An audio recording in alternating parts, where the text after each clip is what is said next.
तहसीलदार ने बीएलओ की बैठक ली। निर्वाचन आयोग के निर्देशन पर सहायक रिटर्निंग अधिकारी एसडीएम आशुतोष गोस्वामी के मार्गदर्शन में सर्किट हाउस में बीएलओ की बैठक आहूत की गई। बैठक में अपर तहसीलदार नितिन छत्रोले, गोवर्धन लाल विश्वकर्मा व राहुल सोनी ने मार्गदर्शन दिया। अपर तहसीलदार छत्रोले ने बताया कि मतदाता सूची में पुराने फोटो को हटाकर नए फोटो लगाने, मोबाइल नंबर संग्रहित करने, वार्ड छोड़कर अन्य स्थान पर जाने वाले व्यक्तियों के नाम काटने आदि कार्यों को प्राथमिकता से पूर्ण करना है। इस दौरान विश्वकर्मा व सोनी ने भी बीएलओ को महत्वपूर्ण जानकारियां दी। इसके परिवार को सूचना दी, उसका व्यक्ति का होगा तो परिवार को सूचना दीजिए कि आपकी बेटी की शादी हो गई है ना क्या, और इसलिए इसके ऊपर इसके नाम के ऊपर आक्षेप लिया गया है कि इसका नाम इस नामावली से हटाया जाए। जहां शादी हो गई, जिस जगह चली गई, वहां अपना नाम जुड़वा लें, है ना। उसके लिए आप कहिए आप 7 नंबर से आप यहाँ से उनका नाम कटवाइए, 7 नंबर की रसीद लीजिए और इस रसीद से वहां संबंधित जगह पर जाकर के आप इसका जो है नाम जुड़वा लीजिए। या 8 का फॉर्म भर करके यहाँ से इस वोटर आईडी को इसके संबंधित एड्रेस पर, जहां इसका डेस्टिनेशन, जहां ससुराल है या स्थानांतरण होके गया है या शहर छोड़ के गया है या मकान बेच के गया है, तो वहां जहां गया वहां के लिए 8 से अपना वोटर आईडी यहां से शिफ्ट करा ले, अपने यहां से स्थानांतरण हो जाएगा, अपनी आपकी नामावली से संबंधित भाग संख्या से उसका नाम हट जाएगा और वहां चला जाएगा, है ना। इसलिए ये फॉर्म नंबर 14 आपको भरना बहुत ही अत्यावश्यक है ना।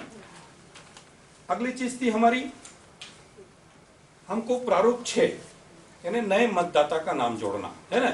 इसके लिए हमको जन्म के लिए और उसके निवास के लिए, पते के लिए हमको क्या क्या प्रारूप, हमको उससे क्या क्या दस्तावेज लेने हैं जो हमारे आयोग द्वारा मान्य है। वो है जन्म प्रमाण पत्र, आजकल नगर पालिका से बनता है, पंचायत से बनता है ना। तो जन्म प्रमाण पत्र मांगे, वो नहीं है तो अंक सूची 5वीं, 8वीं, 10वीं या 12वीं की उसकी छाया प्रति, वो भी नहीं है तो यदि पासपोर्ट है उसका, पैन कार्ड है, आधार कार्ड है ना। इसमें से इन 5 दस्तावेज में से कोई भी एक दस्तावेज। हमारे बीच में श्री नवीन चलोत्रा जी सर भटनगर से पधारे हैं, नायब तहसीलदार, और सबसे पहले तो मैं निवेदन करूँ से ताली बजा के निर्वाचन के संबंध में आपको मार्गदर्शन देंगे। स्वागत है। आप सभी जो हमारे फ्रंट लाइन के वर्कर हैं, योद्धा हैं, वो लोग अगली बात अपना काम समझते हैं, कर रहे हैं लगातार, उससे ज़्यादा एक्सपीरियंस आप लोग रख रहे हैं। इसलिए मैं आप लोगों को क्या बताऊँ, लेकिन जिस प्रकार की त्रुटियाँ विश्वकर्मा जी ने अवगत कराई, हमारे राहुल भाई ने अवगत कराई है, वो छोटी छोटी त्रुटियाँ हम यदि दूर कर ले तो हम लोगों को जो सुपर चेकिंग अभी नहीं की जाएगी है। हम लोग फॉर्म जो आप लोग भेजते हैं वो जेल में जाके वरिष्ठ अधिकारी चेक करते हैं, उनको हम लोग ले आते हैं और हमको कई बार वहाँ पर फिर नीचे देखना पड़ता है, तो उस चीज़ों को थोड़ा दूर करेंगे।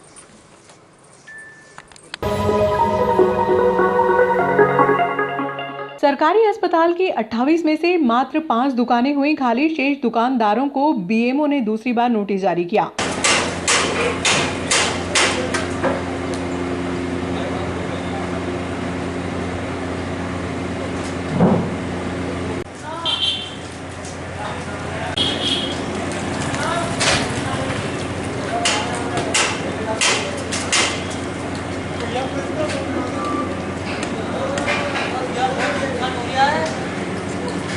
सात करोड़ की लागत से निर्मित होने वाले सरकारी अस्पताल परिसर में रोकस की 28 दुकानों को खाली कराने का काम शुक्रवार से तेज गति से शुरू हो गया। बीएमओ द्वारा शुक्रवार को दुकानदारों को दूसरा नोटिस जारी कर अंतिम चेतावनी दे दी गई। 30 नवंबर के बाद प्रशासन द्वारा दुकानदारों के खिलाफ कार्रवाई की जाएगी।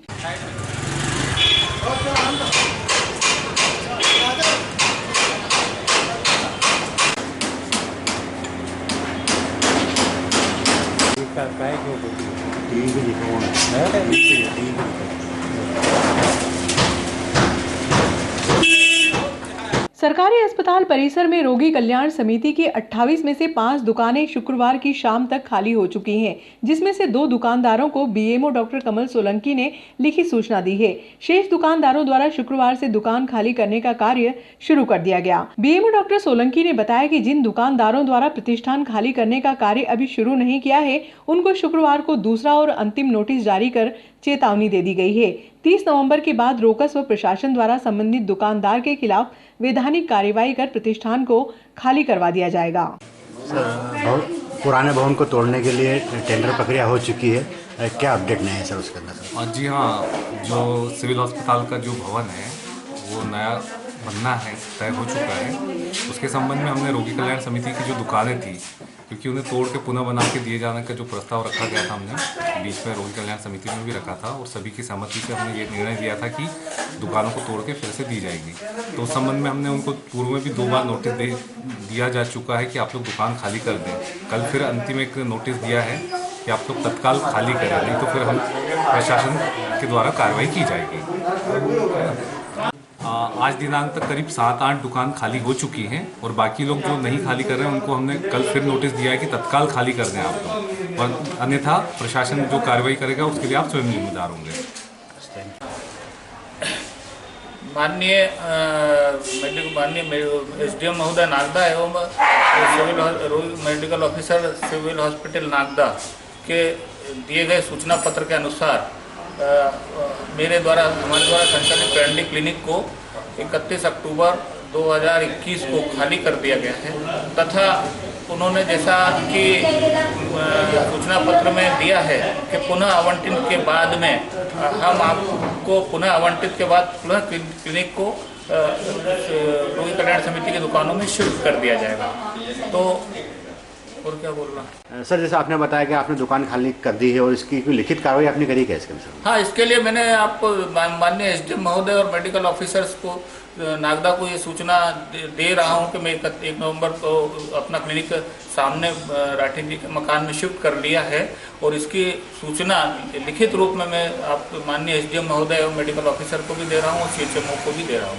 वर्षों पुराना विद्युत मीटर भी लगा था, उसका क्या करा सर आपने? उसके लिए भी मैंने मध्य प्रदेश विद्युत मंडल में एक एप्लीकेशन दे दी है ताकि टेम्परेरी डिस्कनेक्ट मेरा मीटर हो जाएगा और इसका मिनिमम बिल चालू रहेगा, किंतु जब भी मेरे को दुकानें आवंटित होगी तो पुनः कनेक्शन आसानी से लगाया जा सकेगा।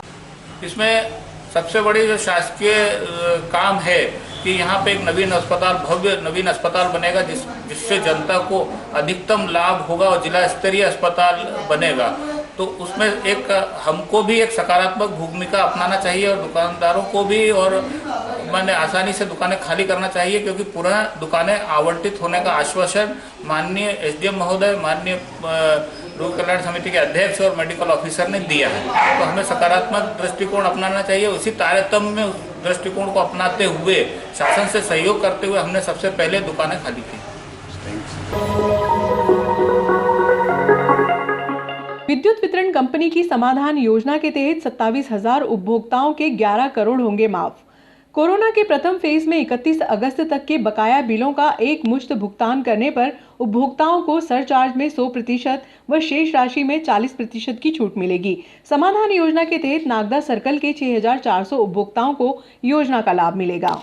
31 अगस्त 2020 के समय जब कोरोना महामारी के चलते लॉकडाउन के बाद में सरकार ने जो पुराने बिल 31 अगस्त 2020 की स्थिति में स्थगित किए थे, उन बिलों की राशि और बकाया राशि प्लस सरचार्ज राशि को निपटाने के लिए सरकार ने समाधान योजना लॉन्च की गई है, जिसमें मुख्यतः 2 विकल्प उपभोक्ता चुन सकता है। जिसमें पहले विकल्प के अंतर्गत अगर उपभोक्ता मूल राशि का 60% जमा करता है और 40% उसे छूट मिलती है और सरचार्ज पूरा माफ़ होता है।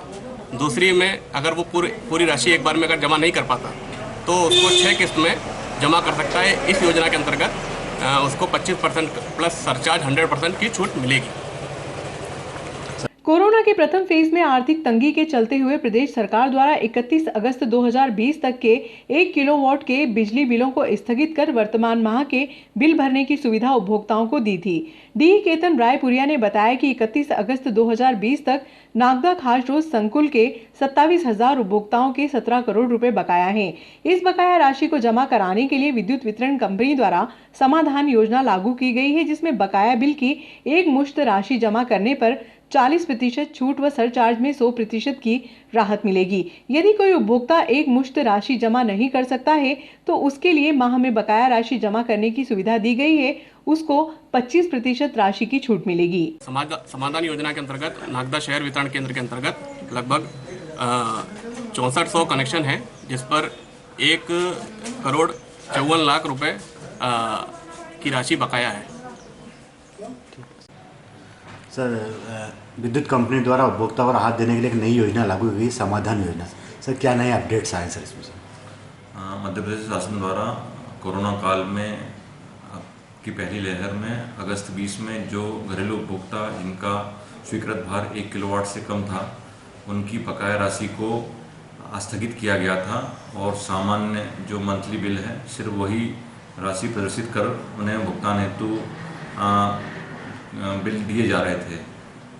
उस योजना को पिछले दिनों शासन द्वारा जारी किया गया है, जिसमें एक मुश्त जमा करने पर 60% राशि जमा करनी रहेगी और 40% माफ़ होगा। इसके साथ ही 100% सरचार्ज माफ़ होगा। कोई उपभोक्ता यदि एक मुश्त 60% राशि जमा नहीं कर सकता है तो उसके लिए किस्तों की भी सुविधा है। 6 किस्त में राशि जमा करने पर उसे 75% राशि जमा करनी होगी।